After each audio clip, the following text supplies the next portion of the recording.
Warahmatullahi wabarakatuh. Sebelumnya beribu terima kasih kami berikan pada Bapak Dewan Juri dan Bapak Moderator yang dermawan atas segala waktu. Sebelum memasuki pembahasan inti mengenai tema pada malam hari ini, yakni filosof atau filsafat, kata yang tidak asing di telinga kita, tapi mohon maaf untuk kami diizinkan memaparkan apakah itu filsafat. Filsafat sendiri berasal dari kata Yunani kuno, yakni filosofia. Philo berartikan cinta, sophia berartikan arif dan kebijaksanaan, yang mana dengan filsafat tersebut kita dapat menjadi orang yang cinta akan kearifan dan kebijaksanaan. Sedangkan menurut ahli filsafat ternama yakni Aristoteles dan juga Plato, yakni filsafat adalah kajian-kajian yang digunakan untuk mengenai hal-hal yang bersifat asasi dan juga abadi untuk mengharmonikan suatu yang mistik atau domestik menggunakan akal pikir semaksimal mungkin. Atau kata gampangnya, bagaimana cara kita menggunakan akal pikiran semaksimal mungkin untuk menghadapi bahwa di dunia ini beribu tantangan silih berganti. Maka dari itu kita perlu menggunakan pikiran yang logis, domestis, dan juga sistematis, yang mana dengan pikiran tersebut kita dapat menjadi orang yang tidak mudah dirongrong oleh orang lain akan pendapat kita.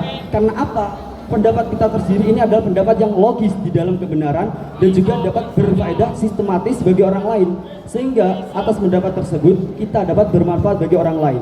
Dan belajar filsafat itu memiliki beberapa poin yang positif yang bermanfaat bagi kita. Salah satunya menjadikan kita sadar akan bahwasanya di dunia ini beribu tantangan silih berganti. Maka dari itu kita diwajibkan untuk menjadi orang yang kritis atau memiliki pemikiran yang teguh, tidak semena-mena menjadi orang yang ceroboh. Dan selain itu dapat juga kita setelah belajar filsafat menjadikan kita orang yang mudah menghargai orang lain, tidak mudah mencemoohkan, karena bahwasanya setiap masalah yang silih berganti itu ada tata cara tersendiri atau cara-cara untuk mengatasinya. Nah, selain itu juga filsafat adalah salah satu ilmu yang tidak bisa kita pisahkan selain ilmu agama, karena bahwasanya ada filsafat ternama mengatakan pada kitabnya, yakni Einstein, dalam bukunya Out of My Later Years, yang berbunyi, Since without religion is me, religion without sin is blind.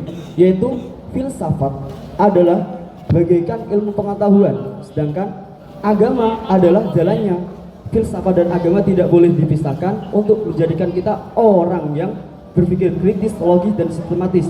Apabila kita sudah berpikir logis, kritis, dan sistematis, maka kita akan dijadikan orang yang arif bagi diri sendiri dan bijaksana dalam menghukumi sesuatu dengan orang lain. Sekian, terima kasih. Ya, itu adalah pemaparan dari tim pro. Mari kita dengarkan pemaparan dari tim kontra. Opening statement dari tim kontra, silakan dimulai. Waktu dimulai saat Anda mulai berbicara. Assalamualaikum warahmatullahi wabarakatuh. Terima kasih kepada Bapak Moderator dan Dewan Juri yang saya hormati dan juga para hadirin. Bismillahirrahmanirrahim. Kami di sini sangat tidak setuju dengan persepsi Anda bahwa filsafat ini mengandung makna umum. Yaitu makna umumnya apa? Yaitu seseorang yang berpikir logis dan kritis, terus bebas dari dogma agama atau tradisi. Terus kita lihat tema di sini, belajar filsafat. Berarti filsafat di sini itu mengandung filsafat Yunani dan tidak ada hubungannya dengan agama. Terus bahkan mayoritas fuqaha itu mengharamkan filsafat seperti Imam Ibnu Nujam. Itu imamnya Imam Hanafi. Terus juga dalam kitabnya Asnamul Matalib juz 4 halaman 182, beliau mengatakan, Syekh Imam Abu Zakaria Al-Ansari, bahwa ilmu filsafat itu salah satu ilmu yang haram dipelajari. Terus saya menukil dari perkataan Ibnu Salah ketika beliau ditanyakan tentang hal perkara filsafat. Beliau menjawab, filsafat itu adalah suatu kebodohan dan penyelewengan, suatu kebingungan dan kesesatan. Terus beliau mengatakan lagi, siapa yang berfilsafat maka ia akan mati hatinya. dari kebaikan-kebaikan syariah yang suci, terus yang dikuatkan oleh dalil-dalil yang jelas. Mungkin cukup sekian opening statement dari saya. Terima kasih. Ya, sudah cukup untuk tim kontra. Saatnya kita memasuki statement yang kedua, yaitu penguat argumen yang akan dibawakan oleh pembicara kedua dari masing-masing tim. Kepada tim pro, silakan untuk memulainya. Terima kasih kepada Bapak Moderator dan segenap juri. Kami dari tim pro ingin menguatkan lagi argumen dari saudara kami bahwasanya mengenai belajar tentang filsafat. Jadi apa sih filsafat? Filsafat itu sendiri adalah mendorong kita untuk berpikir secara rasional, mendorong kita untuk berpikir secara optimal untuk menangani berbagai masalah dalam kehidupan. Selain itu, filsafat juga bertujuan agar hikmah, hakikat, dan inti dari ajaran Islam itu bisa dicerna oleh akal, itu bisa dipahami secara maksimal. Karena apa?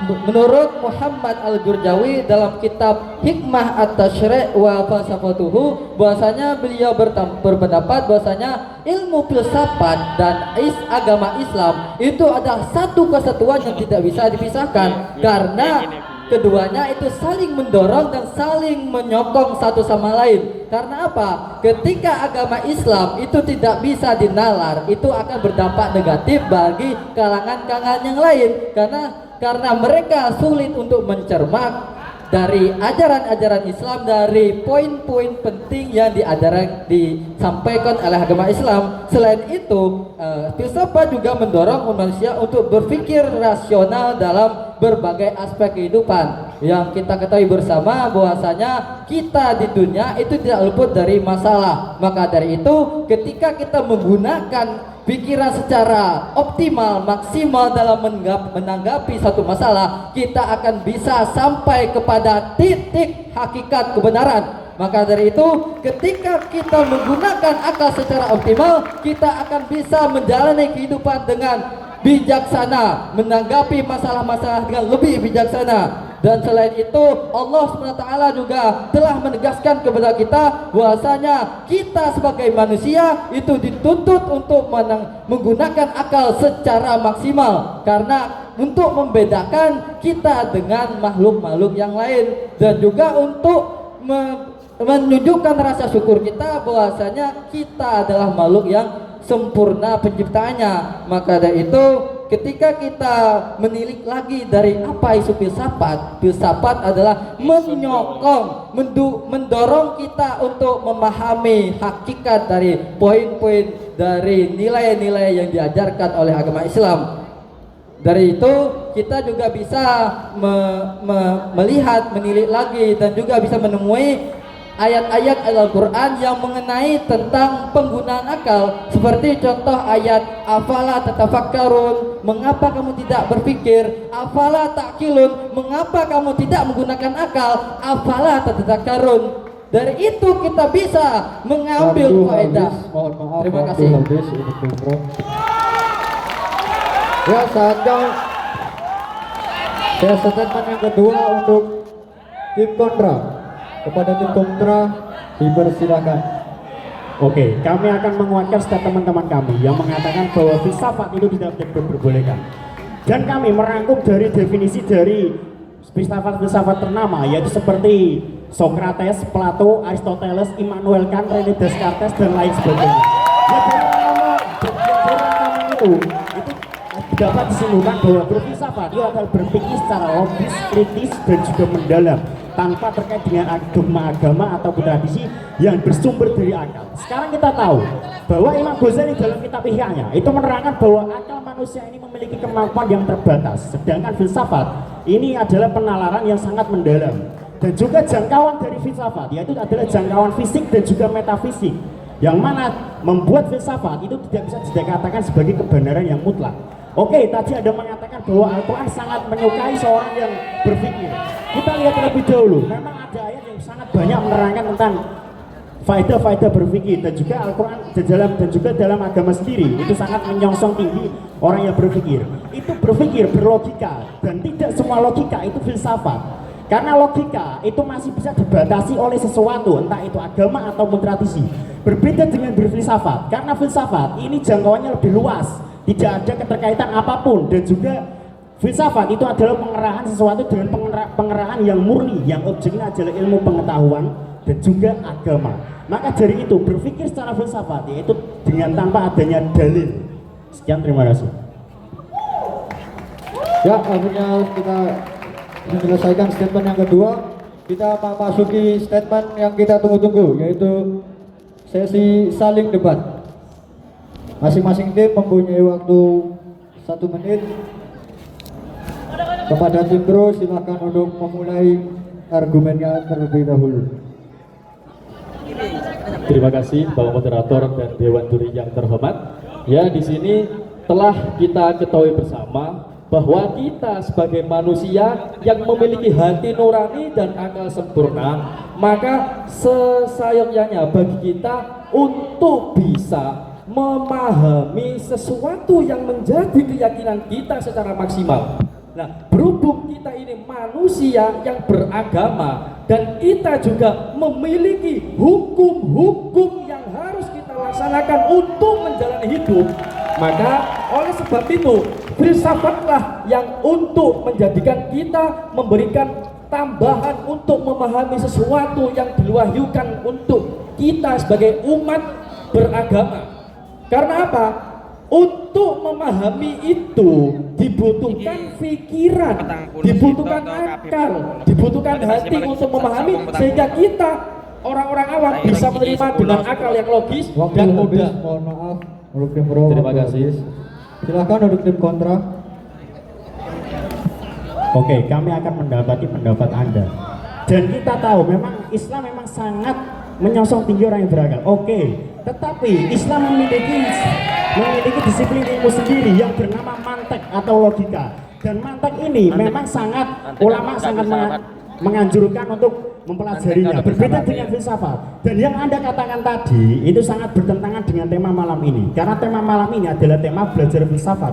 Yang mana filsafat itu adalah identik dengan filsafat Yunani yang bebas dari suatu keterkaitan. Beda dengan filsafat Islam. Dan jika karena apa? Karena filsafat Islam itu memang masih terkait oleh agama dan juga untuk mencari kebenaran ilahi. Baru itu dinamakan filsafat Islam. Dan Anda tadi mengatakan bahwa filsafat dan agama adalah suatu komponen yang tidak bisa terpisahkan. Itu sangat salah sekali. Sekian, terima kasih. Masih ada waktu, silakan. Cukup. Oke, waktu diberikan kepada tim pro, silakan. Terima kasih atas waktunya. Mohon maaf sebelumnya. Kami di sini menanggapi bahwasanya ketika kita mendengar kata filsafat, perlu kita ketahui bahwasanya filsafat itu menurut informasi yang kami lansir dari kompas.com volume 8 nomor 266 tahun 2019, bahwasanya filsafat itu diambil dari kata filosofia, yaitu cinta akan kebijaksanaan. Jadi di sini yang dimaksud filsafat yang kalau kita dimasukkan ke dalam ranah Islam, filsafat adalah cara kita berpikir, cara kita memahami aspek-aspek dari ajaran Islam. Selain itu, Imam Muhammad Al-Bagir dan Imam Ar-Jujawi dalam kitab At-Tasyri' wa Falsafatuhu itu mengatakan bahwasanya ketika filsafat itu dipraktekkan dalam agama Islam, itu bisa membawa seseorang itu sampai pada hakikat dari ajaran yang diajarkan oleh Islam. Selain itu, ketika kita menggunakan filsafat, kita bisa Waktu memahami habis, dari mohon maaf, aspek-aspek yang waktu lain. habis. Untuk tim kontra, dipersilakan menyampaikan argumennya. Oke, terima kasih. Saya sampaikan bahwa apa yang disampaikan oleh tim pro tadi tentang pengertian dari filsafat merupakan pengertian yang dilakukan di berbagai macam pihak. Saya kutip dari buku bernama Berpikir ala Aristoteles. Di sana mengatakan bahwa filsafat adalah sebuah cara berpikir kritis, logis, tanpa menggunakan dogma agama, budaya maupun tradisi. Dan dari pengertian tanpa adanya dogma agama, tradisi maupun budaya, itu bisa menjadikan berpikir berpikir dengan metodologi filsafat menjadikan mereka terlalu bebas sehingga banyak dari aliran filsafat melenceng dari keyakinan agama Islam. Saya sebut saja tentang materialisme, positivisme atau yang sebagainya yang tidak bisa saya sebutkan karena terbatasnya waktu. Jadi untuk Anda mengatakan pengertian filsafat sendiri itu tidak sesuai dengan apa yang dikatakan oleh Aristoteles dalam berbuku Berpikir ala Aristoteles yang saya sebutkan tadi. Terima kasih. Waktu habis. Oke, silakan Tim Pro. Terima kasih. Mungkin memang dibahas bahwasanya di Islam itu ada yang dikatakan ilmu mantek. Bahwasanya ilmu mantek adalah termasuk ilmu filsafat yang telah disepakati oleh Islam. Tapi kami ini bukan membahas tentang filsafat kategori Islam. Tapi kami tadi itu mendalili atas filsafat umum bahwasanya orang Islam juga boleh. Nah, kalau orang Islam boleh, apalagi orang yang lain pasti juga boleh. Dalil Al-Quran tadi sebagai dalil bahwa semua orang itu bisa berfilsafat. Nah, selain itu juga bahwasanya banyak kok orang Islam yang menjadi filsafat umum sebagaimana Al-Hindi dan yang lainnya. Awal mula Al-Ghazali juga, Imam Al-Ghazali juga ahli filsafat awal mulanya. Maka dari itu perlu ditekankan bahwasanya kita umat Islam rahmatul alamin meskipun kita belajar filsafat secara umum itu diperbolehkan. Karena apa? Arti dari filsafat adalah filosofia, yaitu cinta akan kebijaksanaan dan kearifan. Bijaksana pada orang lain, arif pada diri sendiri. Secara berpikir logis, kritis dan sistematis. Waktu habis. Maaf. Ya, kepada tim kontra silahkan. Ya, memang agama, memang setelah tadi saya katakan, oke. Karena memang seperti halnya yang Anda katakan tadi, seperti Imam Al-Farabi, Ibnu Sina dan juga Al-Kindi, itu memang ulama yang ahli filsuf. Tetapi kita tahu filsafat mereka didasari oleh agama yang namanya bahkan telah disepakati banyak filsuf dan juga cendekiawan. Apakah filsafat Islam ini bisa dinamakan filsafat? Itu tidak. Karena apa? Karena filsafat Islam itu membatasi area pemikirannya, yaitu dibatasi oleh Al-Quran dan hadis. Maka tidak bisa dikatakan filsafat secara mutlak. Dan juga mantek ini berbeda dengan filsafat. Karena apa? Karena mantek ini atau logika ini adalah salah satu juz dari filsafat. Yang mana filsafat itu dibagi menjadi 4 juz. Yang pertama matematika, logika, teologi dan juga ilmu pengetahuan. Dan juga ilmu Imam Ghazali dalam kitabnya, dalam Ihya'nya itu sangat melarang orang yang belajar filsafat. Karena apa? Orang yang belajar filsafat itu pastinya akan mendalami sesuatu yang belum jelas dan juga belum dikuasainya secara mutlak. Ya. Silakan untuk tim Pro.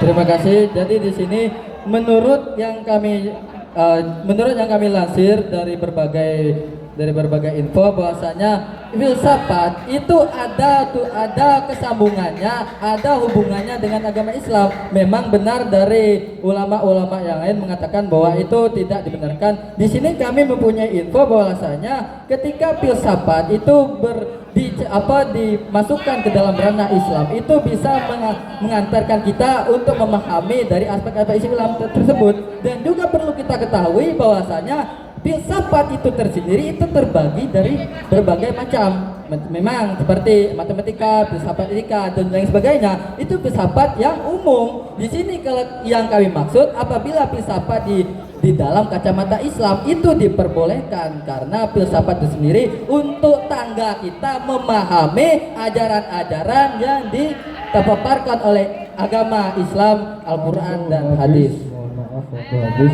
Ya, mana tepuk tangannya untuk kedua tim. Menginjak pada sesi yang terakhir yaitu closing statement. Masing-masing tim mempunyai 2 menit untuk menyampaikan closing statement. Dan closing statement akan dibawakan oleh pembicara ketiga. Kepada tim Pro silakan untuk memulainya terlebih dahulu. Ya, terima kasih atas waktunya. Di sini kami sebagai closing statement mungkin akan sedikit merangkum tentang poin-poin yang telah diutarakan oleh saudara-saudara kami. Ya, begini, bahwa filsafat merupakan salah satu proses melakukan pemikiran secara lebih untuk menemukan hakikat sesuatu atau kebenaran sesuatu yang sesuai dengan logis akal pikiran manusia. Sehingga ketika seseorang ini belajar filsafat, maka dia akan menjadi manusia yang bisa berpikir secara kritis, logis, dan sistematis. Kritis bisa mendapati pendapat orang lain dengan seksama, logis menghadapi pendapat orang lain dengan akal yang dapat diterima, dan sistematis hasil dari kritis dan logis tadi bisa bermanfaat untuk orang banyak. Juga di antara lain manfaat ketika seseorang belajar filsafat, yakni untuk menghadapi sepak terjang kehidupan di era modernisasi. Karena apa? Pada zaman ini banyak sekali orang-orang di luar sana yang mengedepankan akal dan pikiran untuk memahami sesuatu, sehingga kita di sini yang berjalan sesuai alur agama, maka hendaknya bagi kita untuk belajar agar apa? Agar bisa menseimbangi pendapat orang lain yang terlalu menemukan sesuatu dengan akal, sehingga kita bisa mengimbangi mereka dengan akal, kita dengan akal, sehingga dakwah Islam atau Islam juga bisa masuk ke mereka. Kita tidak membahas tentang filsafat Islam, tetapi kita membahas filsafat secara umum. Tetapi berhubung kita ini berjalan di garis agama Islam, maka kita harus bisa keseimbangkan demi kebajuan negara Waktu Islam. habis, mohon maaf. Terima kasih. Silakan untuk tim kontra menyampaikan argumennya. Oke, saya mungkin merangkum sedikit apa yang disampaikan teman saya, juga sedikit mengoreksi apa yang tim Pro katakan. Pertama mengatakan bahwa filsafat merupakan berpikir logis, kritis dengan sistematis. Oke. Kemudian mereka melupakan pengertian yang saya sebutkan tadi, yaitu tanpa dasari dogma agama, budaya, dan tradisi yang menjadikan pemikiran mereka terlalu terliar, bahkan bisa sampaikan kepada sebuah kekufuran. Pertama. Yang kedua adalah mereka memahami bahwa semua hal ini logis. Kita lihat bahwa syariat ini ada dua macam, ta'budi dan ta'akuli. Syariat bisa diakal, hingga syariat tidak bisa diakal. Seperti bagaimana mungkin seorang yang mengeluarkan mani tapi disuruh mandi, padahal mani itu suci. Dan sedangkan bagaimana orang yang melakukan kencing ini tidak disuruh mandi, padahal kencing itu najis. Itu pertama. Yang ketiga adalah, apakah Anda tahu bahwa seorang Al-Farabi yang dikatakan bahwa ahli filsafat dalam Islam pernah dianggap sebagai ulama yang kontroversial karena pernyataannya bahwa filsuf itu berada di atas Nabi. Nah, melihat dari semua kenyataan tadi bahwa belajar filsafat itu merupakan sebuah usulan yang mungkin sangat berbahaya, karena saya sebutkan tadi bisa menyebabkan pada kekufuran apabila tidak dipahami dengan benar. Mungkin demikian yang saya dapatkan, saya sampaikan. Terima kasih. Cukup? Ya, alhamdulillah kita sudah selesaikan pertandingan.